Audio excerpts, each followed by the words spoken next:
Hello learners, welcome to my channel enlighten knowledge.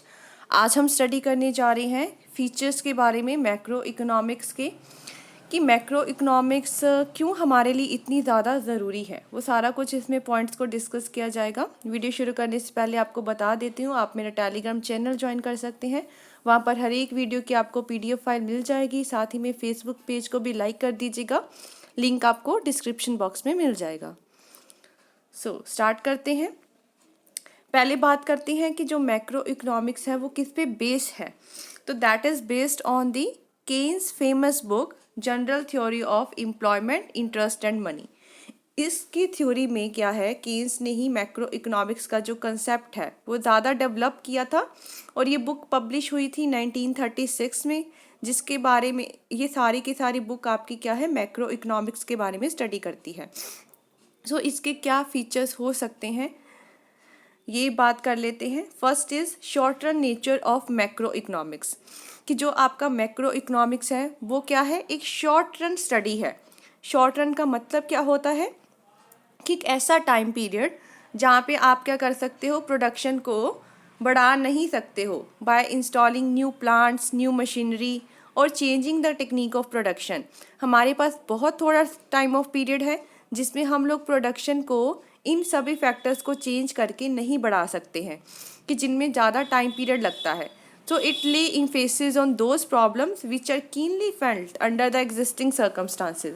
मतलब macro economics में ऐसी problems को स्टडी किया जाता है जो कि एकदम से इकोनॉमी में आ जाती है, बहुत सर्कमस्टांसेस में एकदम से हमें क्या है, प्रॉब्लम के बारे में पता लग जाता है। तो शॉर्ट रन जो नेचर है मैक्रो इकोनॉमिक्स का, उसको हम लोग एक्सप्रेस कैसे कर सकते हैं। फर्स्ट इज़ कि शॉर्ट रन पीरियड में क्या होता है कि क्वांटिटी और क्वालिटी लेबर की, क्या कितनी अमाउंट ऑफ कैपिटल यूज़ करवा रहे हो, टेक्निक कौन सी यूज़ हो रही है, कंपटीशन कैसा चल रहा है इकोनॉमी में, मोनोपली कितनी को है, मतलब कितनी डिग्री है मोनोपली की, that all things remain constant. अब शॉर्ट पीरियड की बात हो रही है तो ये सारे क्या है, बड़े इश्यूज है जिसको हम लोग लॉन्ग पीरियड ऑफ टाइम में ही देख सकते हैं। तो ये सारी चीज़ों को क्या रखा जाता है, कांस्टेंट रखा जाता है, और इसका कोई सिग्निफिकेंट इफेक्ट नहीं देखा जाता। नेक्स्ट है although employment can be increase. हम लोग एम्प्लॉयमेंट को इंक्रीज तो कर सकते हैं। कैसे इंक्रीज कर सकते हैं, by increasing both consumption and investment. या तो क्या है, कंजप्शन को बढ़ा के या फिर इन्वेस्टमेंट को बढ़ा के हम लोग एम्प्लॉयमेंट जनरेशन कर सकते हैं। क्योंकि कंजप्शन बढ़ेगी तो ऑफकोर्स है कि डिमांड भी बढ़ेगी, डिमांड बढ़ेगी तो क्या होगा कि नई नई लोगों को एम्प्लॉयमेंट मिलेगी प्रोडक्शन को बढ़ाने के लिए।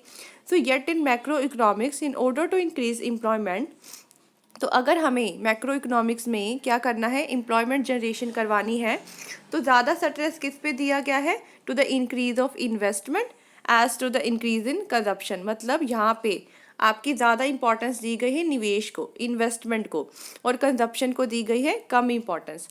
ये क्यों है, क्योंकि शॉर्ट रन पीरियड में क्या होता है कि जो कंजप्शन हैबिट्स है वो लोगों की कांस्टेंट रहती है।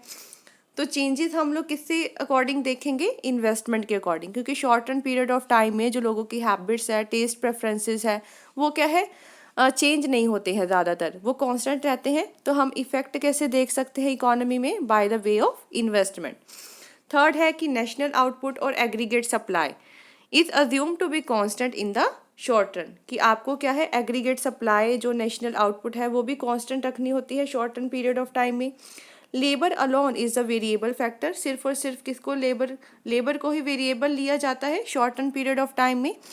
एंड एज सच आउटपुट को हम लोग इंक्रीज कैसे करवा सकते हैं, अगर लेबर को और बढ़ा दोगे, मतलब एम्प्लॉयमेंट का लेवल आप लोग अगर बढ़ा दोगे तो आउटपुट भी क्या हो जाएगी, इंक्रीज हो जाएगी। In other words output and employment change in the same proportion. तो मतलब क्या है यहाँ पे कहने का, कि आउटपुट और साथ में जो एम्प्लॉयमेंट है ये सेम प्रपोर्शन के साथ में ही बढ़ते जाएंगे। तो ये था आपका मैक्रो इकोनॉमिक्स का first feature, that is short run nature of the macro economics. अब सेकंड बात करते हैं। Second is study of the whole economy. ये हमें पता ही है क्योंकि मैक्रो इकोनॉमिक्स की डेफिनेशन ही यही थी कि मैक्रो इकोनॉमिक्स क्या करता है, ये ऐसा एनालिसिस है जो स्टडी करता है economy as a whole. It deals mainly with the national income के साथ में consumption, aggregate investment, effective demand यहाँ पे लिया जाता है, प्राइस लेवल हो गया, full employment, less than full employment, ये सारी कंडीशंस आपकी मैक्रो इकोनॉमिक्स में पढ़ी जाती है। ये क्या नहीं स्टडी करता, it does not study the income of individual, price of commodity, ways of labour, मतलब जो माइक्रो इश्यूज होते हैं इसको ये स्टडी नहीं करता। स्टडी ऑफ मैक्रो इकोनॉमिक्स क्या प्रूव करता है, दैट एन इकोनॉमिक लॉ और theory that applies to individual, कि जो चीज़ इंडिविजुअल पे अप्लाई हो रही है ज़रूरी नहीं कि वो सारी की सारी होल इकोनॉमी पे भी लागू हो, ये हमें मैक्रो इकोनॉमिक्स बताती है।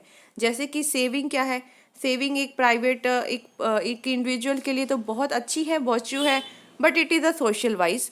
लेकिन पूरी सोसाइटी ही अगर सेव करने लग जाए तो क्या होगा कि ये बैड इफेक्ट डालेगी हमारी इकोनॉमी पे। अगेन है कि रिडक्शन कर दो मनी वेज में in a particular industry may result in more employment, क्योंकि कम वेजेस पे ज़्यादा लोग को वो भर्ती करना चाहते हैं तो एम्प्लॉयमेंट रेट बढ़ेगा।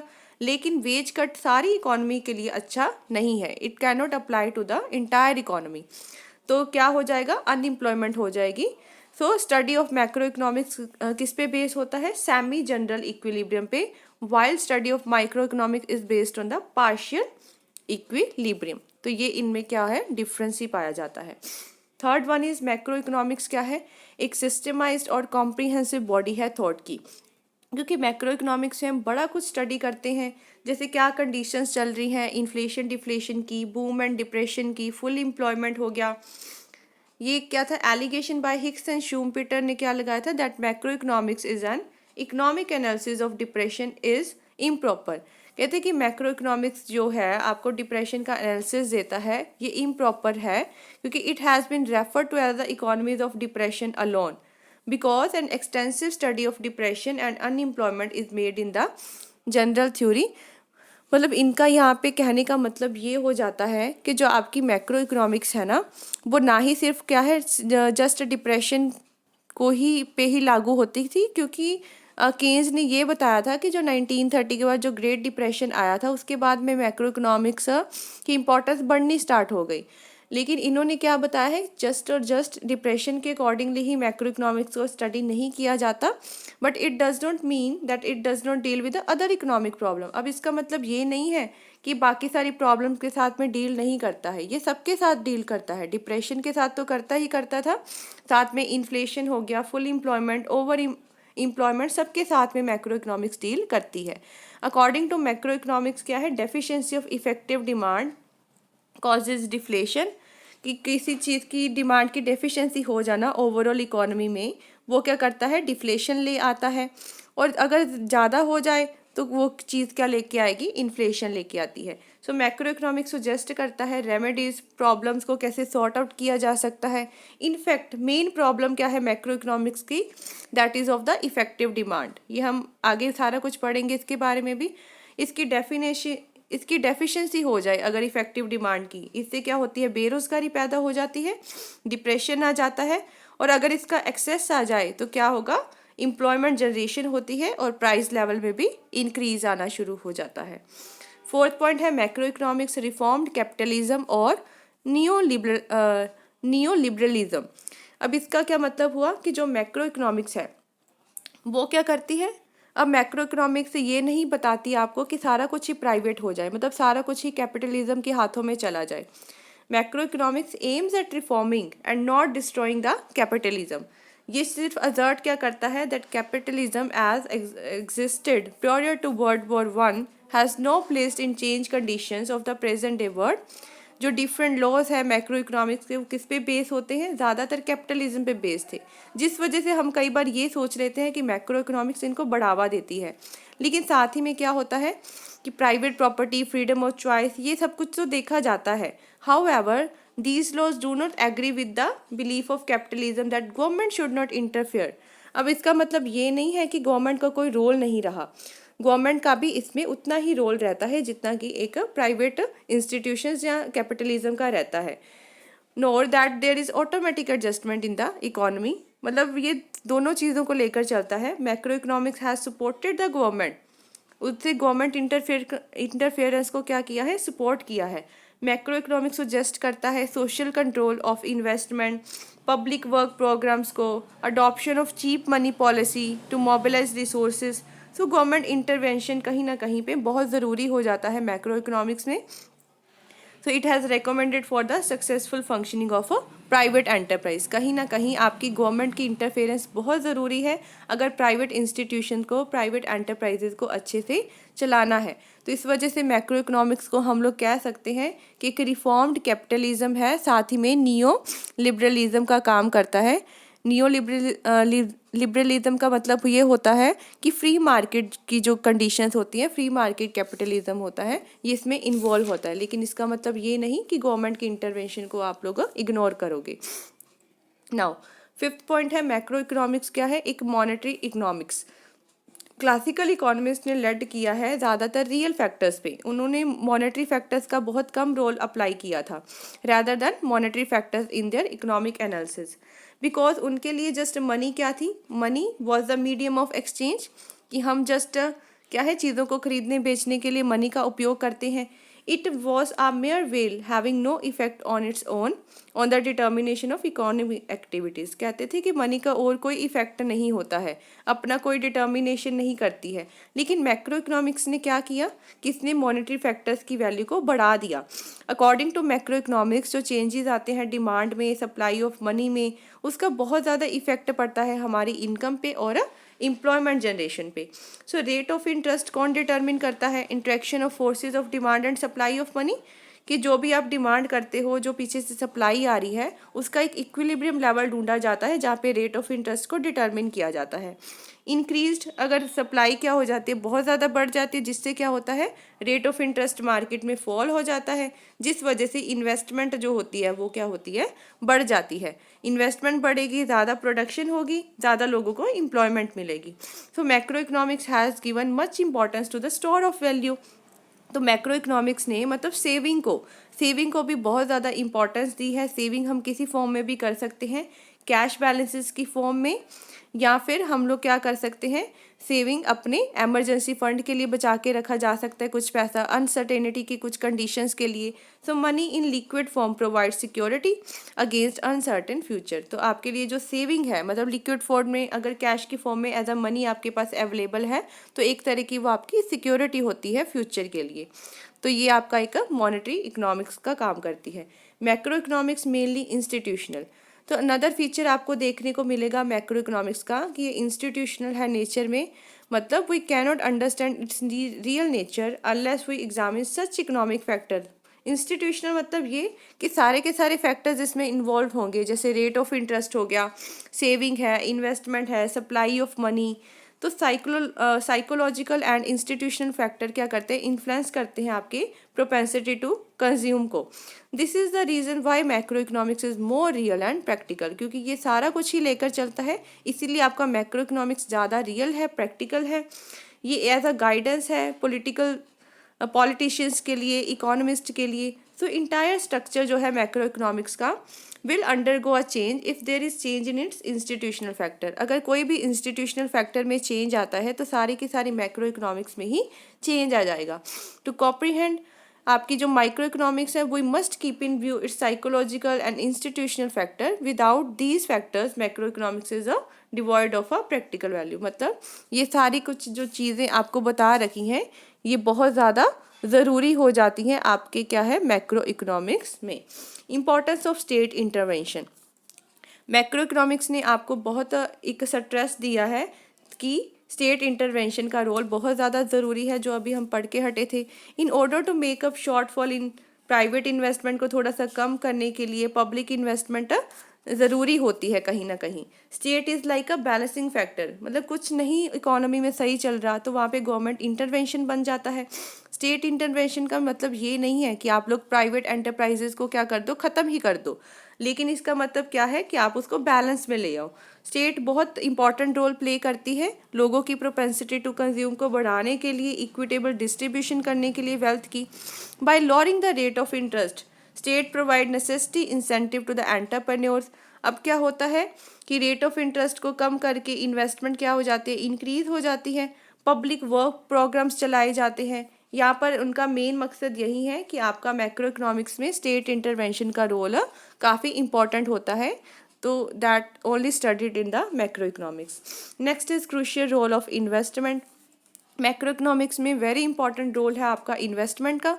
इन्वेस्टमेंट का मतलब क्या होता है? That means addition to the stock of goods and creation of new capital assets, कि आपके स्टॉक ऑफ गुड्स में क्या है, बढ़ोतरी हो जाना और नए नए कैपिटल एसेट्स का एसेट बढ़ाना, क्रिएट होना। According to macro economics, change in employment किस पे डिपेंड करता है? इफेक्टिव डिमांड पे। अब इफेक्टिव डिमांड किस पे डिपेंड करती है? कंजप्शन डिमांड पे एंड इन्वेस्टमेंट डिमांड पे, मतलब सी एंड आई पे ये चीज़ डिपेंड करती है। So next is in the short run, consumption को हम लोग इंक्रीज इतना नहीं कर सकते सेम प्रोपोर्शन में as a increase in income. मतलब जैसे हमारी इनकम बढ़ती है, जिस रेट से इनकम बढ़ रही है, कंजप्शन हमारी उतने लेवल तक नहीं बढ़ती, बढ़ती ज़रूर है लेकिन इनकम से कम बढ़ती है। तो क्या होता है कि गैप आ जाता है एक इकोनॉमी में इनकम और कंजप्शन के बीच में, जिसको हम लोग क्या कहते हैं? डेफिशिएंसी ऑफ इफेक्टिव डिमांड का नाम दे देते हैं, जिससे अनएम्प्लॉयमेंट क्रिएट होती है। इस गैप को फिल करने के लिए हमें क्या चाहिए? लेवल ऑफ एम्प्लॉयमेंट को बढ़ाना चाहिए। तो ये नेसेसिटी हो जाता है ताकि आपका करो इन्वेस्टमेंट को बढ़ावा दो।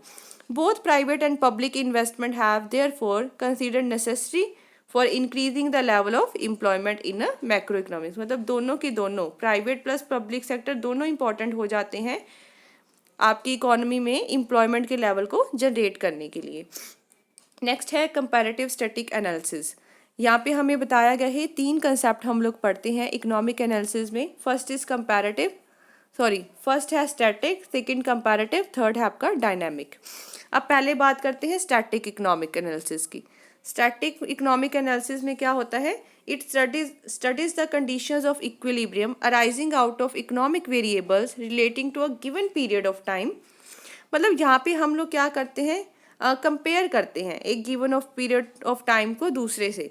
और कंपैरिजन में क्या हो जाता है? Comparatively new equilibrium position consequent upon change in economic variable compared with the old equilibrium position. यहाँ पे नए को पुराने के साथ में कंपेयर किया जाता है, इसलिए हम लोग इसको कहते हैं comparative. Economists are not unanimous on the kind of economic analysis that macro economics be related to. मतलब जो हमारे इकोनॉमिक्स है वो एग्री नहीं हो पाते कि मैक्रो इकोनॉमिक्स सिर्फ इसी से रिलेटेड है। सो उन्होंने क्या किया?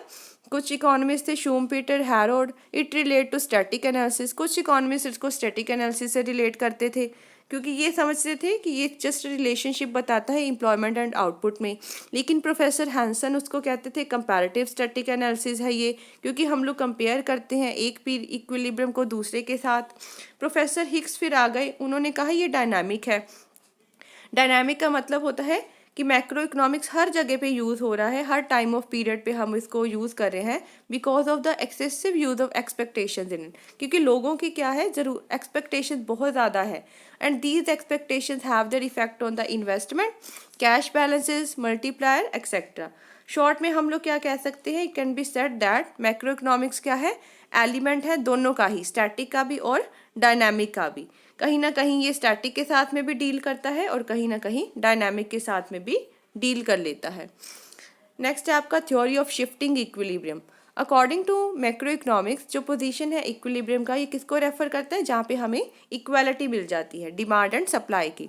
And such an equilibrium position कहाँ पे पॉसिबल होता है? 3 कंडीशंस होती हैं यहाँ पे। एक तो होती है फुल एम्प्लॉयमेंट, एक है under employment equilibrium and last is over full employment. तो इट इज़ देयर फॉर क्या है? थ्योरी है आपकी शिफ्टिंग इक्विलिब्रियम की, क्योंकि यहाँ पे हम 3 चीज़ों के बारे में पढ़ते हैं। मैक्रो इकोनॉमिक्स ज़्यादा स्ट्रेस किस पे देता है? ये ध्यान में रखना है, अंडर एम्प्लॉयमेंट में देता है, क्योंकि ये ज़्यादा रियलिस्टिक कंसेप्ट है। सारे तो एम्प्लॉयड नहीं होते, फुल एम्प्लॉयमेंट लेवल आपका रियलिस्टिक नहीं है, तो हम लोग कौन सा लेकर चलते हैं? Under employment. This theory reveals 2 things. पहली क्या है? Reduction in money veg can not bring about position of full employment, कि अगर मेन मनी वेजेस को रिड्यूस करवा दोगे तो एम्प्लॉयमेंट जनरेशन फुल नहीं हो सकती।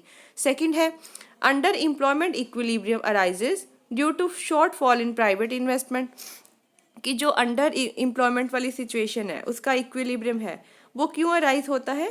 ड्यू टू शॉर्ट फॉल, मतलब प्राइवेट इन्वेस्टमेंट में जब कमी हो जाती है। तो इस शॉर्ट फॉल को पूरा करने के लिए पब्लिक इन्वेस्टमेंट किया जाता है, मतलब प्राइवेट वालों को इनकरेज किया जाता है ताकि आप ज़्यादा से ज़्यादा इन्वेस्ट करो। तो पब्लिक अपना रोल प्ले करती है, वहाँ पे पब्लिक आ जाती है इन्वेस्ट करने के, जिसको देख के आगे प्राइवेट सेक्टर भी इन्वेस्ट करना शुरू कर देता है। Next is the role of expectations in the economies. तो मेन फीचर आपका मैक्रो इकोनॉमिक्स का ये भी है कि यहाँ पे जो एक्सपेक्टेशंस है उसका रोल बड़ा है। जैसे इन्वेस्टमेंट करनी हो, मल्टीप्लायर, लिक्विडिटी प्रेफरेंस है, ये सारा कुछ ही एक्सपेक्टेशंस पे ही डिपेंड करता है। एक्सपेक्टेशन होता क्या है कि आपको होप है कोई कि हमें आने वाले समय में कुछ ना कुछ प्रॉफिट ज़रूर मिलेगा। तो investment in govern by marginal efficiency of capital. Marginal efficiency of capital का भी यही मतलब होता है कितना आपको रिटर्न एक्सपेक्टेड है फ्यूचर में। Marginal efficiency of capital is governed bye expected profitability. अगर तो एंटरप्रेन्योर ऑप्टिमिस्टिक है, मतलब आशावादी है, तो वो इन्वेस्टमेंट करेगा, नहीं तो नहीं करेगा। सिमिलरली जो कंसेप्ट है लिक्विडिटी प्रेफरेंस का, वो भी डिपेंड करता है फ्यूचर पे कि कितना लोग अपने हाथ में कैश रख रहे हैं, कितना जमा करके रख रहे हैं। That cash balances will be held by the people. किस पे डिपेंड करेगा कि फ्यूचर में रेट ऑफ इंटरेस्ट क्या चल रहा है। तो ये वाली इन जो सारी की सारी एक्सपेक्टेशंस है, ये भी इन्वेस्टमेंट और एम्प्लॉयमेंट को क्या करती है, इन्फ्लुएंस करती है। नेक्स्ट है macro economics based on firm empirical foundation. तो मैक्रो इकोनॉमिक्स किस पे बेस है, कुछ प्रैक्टिकल एक्सपीरियंसेस पे बेस्ड है। ये रियलिस्टिक कंसेप्ट है आपका। Many economist have proved it realism, मतलब उन्होंने इसको प्रूव भी करके दिखाया हुआ है। इसके लो थ्योरेटिकल ही नहीं बल्कि ज़्यादा क्या होते हैं, रियल लाइफ में यूज़ होने वाले प्रैक्टिकल होते हैं। न्यू डील प्रोग्राम आया था अमेरिका का, was chalked out under the influence of macro economics. तो ये प्रोग्राम भी उन्होंने शुरू करके देखा था मैक्रो इकोनॉमिक्स के लिए। 13 पॉइंट है आपका मैक्रो इकोनॉमिक्स क्या है, एक तरीके that is a general theory. तो मैक्रो इकोनॉमिक्स को जनरल थ्योरी भी कहते हैं क्योंकि 3 रीज़न है इसके पीछे। It is a general theory because it studies all level of employment. Employment के सारे लेवल्स को स्टडी करती है। हमने पढ़ा भी है unemployment, full employment, under employment, ठीक है, over full employment. And it discusses inflation deflation को भी डिस्कस करती है, साथ में एम्प्लॉयमेंट अनएम्प्लॉयमेंट को भी। All this variable are assume to be based on a effective demand. Next है कि डेफिशिएंसी हो गई इफेक्टिव डिमांड में, उससे अनएम्प्लॉयमेंट हो जाती है। एक्सेस हो गया तो क्या होता है, एम्प्लॉयमेंट ज़्यादा होती है, साथ में इन्फ्लेशन भी आ जाती है। It studies the changes in total employment, total output, other aggregate variables. तो मतलब मैक्रो इकोनॉमिक्स एक तरह का जोड़ है सभी का। It is a general theory, तो इसीलिए भी ये इम्पॉर्टेंट है। Role of consumption, consumption expenditure and psychological law of consumption है जो, वो भी ग्रेट इंपॉर्टेंस रखता है आपका मैक्रो इकोनॉमिक्स में। कोई भी लेवल आपने एम्प्लॉयमेंट का डिटरमिन करना है तो वहाँ पे क्या है, रोल ऑफ कंजप्शन बहुत ज़्यादा ज़रूरी हो जाता है। Role of consumption is no less important than that of production, मतलब प्रोडक्शन के साथ में कंजप्शन का भी रोल बहुत बड़ा है। It is consumption that gives rise to demand, मतलब लोगों के हाथ पे जो खर्चा कर रहे हैं, कंजप्शन कर रहे हैं, जिससे क्या होगा, डिमांड बढ़ेगी, डिमांड बढ़ेगी तो प्रोडक्शन बढ़ेगी, प्रोडक्शन बढ़ेगी तो एम्प्लॉयमेंट भी जनरेट होगी। सो मैक्रो इकोनॉमिक्स ने प्रूव किया है साइकोलॉजिकल लॉ ऑफ कंजप्शन को, that consumption does not increase in the same proportion as the production does. वही मतलब कहने का है कि हमारी जो इनकम का हमने कंजप्शन के साथ में लिया था, इनकम बढ़ती है तो ज़रूरी नहीं उसी प्रोपोर्शन में आपकी कंजप्शन लेवल भी बढ़े। It is the main cause of fall in the effective demand and hence unemployment. And last आपका है role of national income. So macro economics ने ग्रेट इंपॉर्टेंस दी है नेशनल इनकम की स्टडी को। According to Keynes, without the help of national income, problems of national income employment को आप लोग सॉल्व ही नहीं कर पाते। सो इसकी स्टडी बहुत नेसेसरी हो जाती है। स्टैटिकल डाटा कलेक्ट किया जाता है सारा का, कंजप्शन, सेविंग, एम्प्लॉयमेंट, इन्वेस्टमेंट, सारा कुछ इसमें पढ़ा जाता है। So it is again macro economics that made the development of a social accounting system possible, कि कहाँ पे कितना पैसा लग रहा है, क्रेडिट डेबिट कहाँ हो रहा है। तो ये सारा का सारा जो नेशनल इनकम की मेजरमेंट का ही कंसेप्ट है, ये आपको मैक्रो इकोनॉमिक्स ने ही प्रोवाइड किया है। अब आई होप आपको अच्छे से ये सारे के सारे पॉइंट्स क्लियर हो गए होंगे। ये वही है कि मैक्रो इकोनॉमिक्स क्यों इतनी ज़्यादा हमारे लिए इम्पॉर्टेंट है, क्या इसके फीचर हैं। अगर वीडियो हेल्पफुल लगी हो, इस चैनल को ज़रूर सब्सक्राइब कर लीजिएगा, like share and comment and press the bell icon, ताकि हर वीडियो की नोटिफिकेशन आपको टाइम टू टाइम मिलती रहे। Thank you.